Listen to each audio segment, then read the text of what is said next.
Israel একা শক্তিশালী হয় নাই। 1914 সালে যখন অটোমানদেরকে পরাজিত করা হয়েছে, প্রথম ব্রিটেন এবং পশ্চিমাদের সহযোগিতায় তারা এই জায়গা দখল করেছে।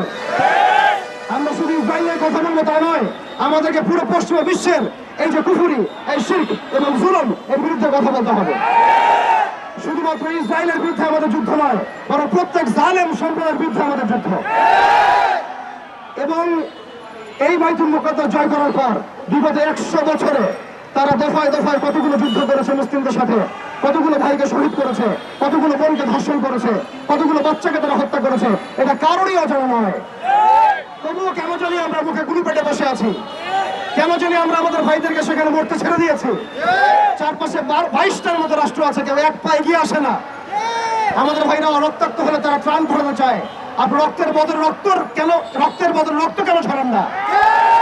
বাইতুল মুকাদ্দাস বিজয় করার জন্য সশস্ত্র